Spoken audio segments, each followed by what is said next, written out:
We're here because free speech is under attack. We're here because people are being convinced that socialism works. We're here because people are being judged guilty until proven innocent.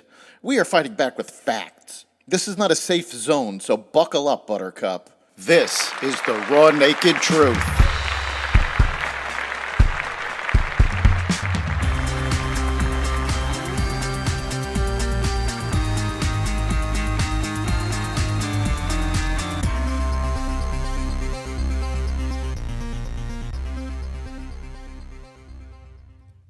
Debt ceiling talks, power grid problems, a royal cry for attention, and more. Welcome to the Raw Naked Truth. I'm your host, Eric Lopkin, and here's the news you need to know. President Biden and House Speaker Kevin McCarthy said Wednesday that they were determined to reach a deal soon on raising the debt ceiling to prevent a catastrophic default. Biden and McCarthy on Tuesday agreed to negotiate directly on a deal to raise the $31.4 trillion debt ceiling before the government runs short of money in June. Biden and fellow Democrats insist on raising the cap with no conditions. Republicans want deep spending cuts in exchange for raising the debt limit. We're going to come together because there's no alternative, Biden told reporters at the White House before leaving for a Group of Seven summit in Japan. McCarthy said reaching a deal by the time Biden returns Sunday from Asia is doable. The U.S. power grid is facing an elevated risk of shortages in the coming summer months amid a nationwide push to replace fossil fuel generation with green alternatives, according to the nation's top grid watchdog. The North American Electric Reliability Corporation, a nonprofit organization that regularly monitors the grid and makes periodic recommendations to boost reliability, published its annual summer reliability assessment Wednesday, warning that the vast majority of the U.S. grid, excluding much of the East Coast, may have insufficient reserves during high-demand periods. The electric industry continues to face many of the challenges of the rapidly changing resource mix. John Mora, NERC's Director of Reliability Assessment and Performance Analysis, told reporters on a media call Wednesday. The elevated risk profiles that we're seeing are driven by a combination of conventional generation retirements seen over the last couple of years, a substantial increase in forecasted peak demand, and new loads coming. We are electrifying more than we ever have in the past, he continued. California has already had major grid problems as they push for more electrification. Most of the country will see that same problem. Drug shortages are approaching record levels due to U.S. supply chain disruptions and quality and financial problems that are causing manufacturing shutdowns, the New York Times reported Wednesday. Supplies of some antibiotics remain low after flu season.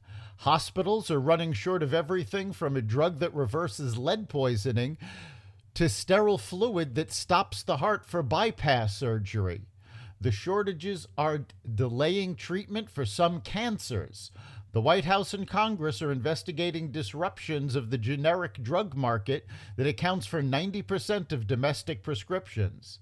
This is, in my opinion, a public health emergency, Dr. Amanda Fader, a professor at Johns Hopkins School of Medicine and a president-elect of the Society of Gynecological Oncology, told the New York Times.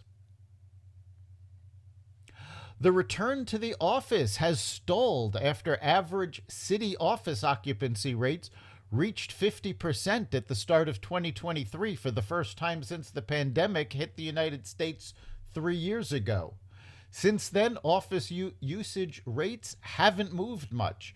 About 58% of companies let employees work part of the week at home, according to software firm Scoop Technologies.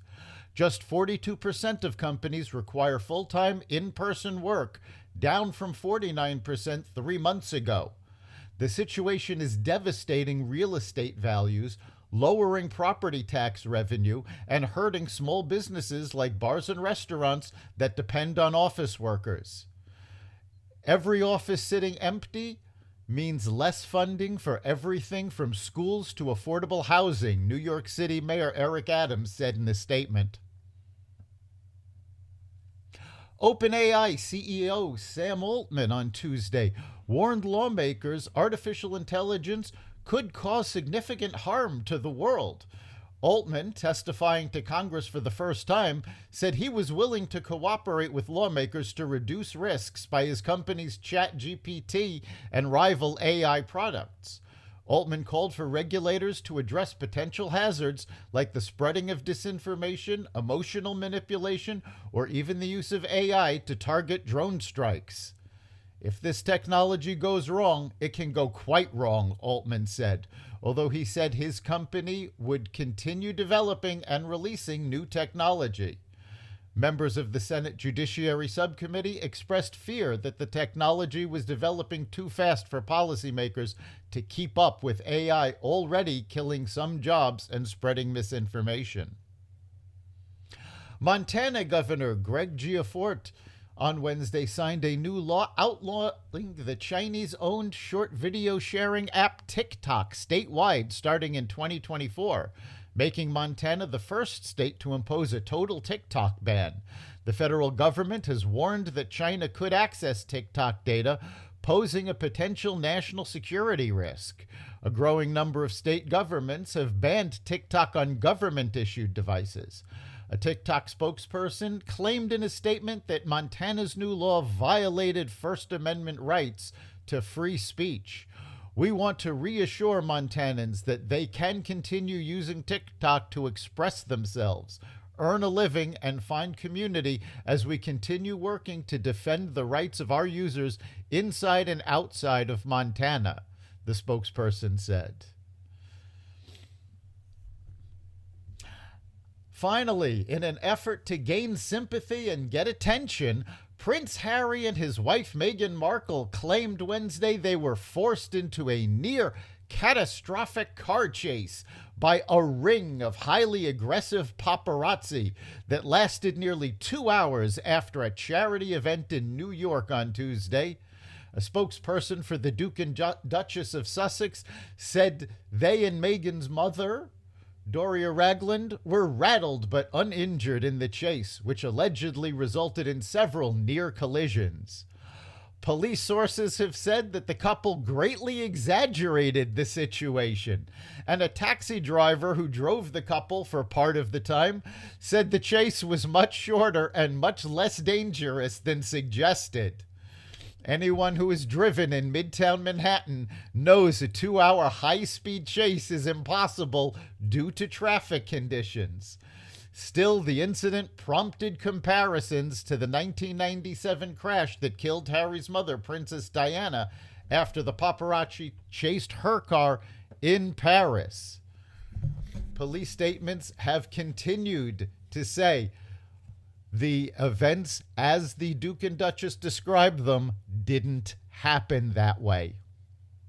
That's the Raw Naked Truth. You can catch every episode of The Raw Naked Truth at xvadio.com/podcasts, the Apple Podcasts app, Google Podcasts, Spotify, iHeartRadio, Stitcher, Amazon Music, Audible, and other platforms that respect freedom of speech. We'll see you next time.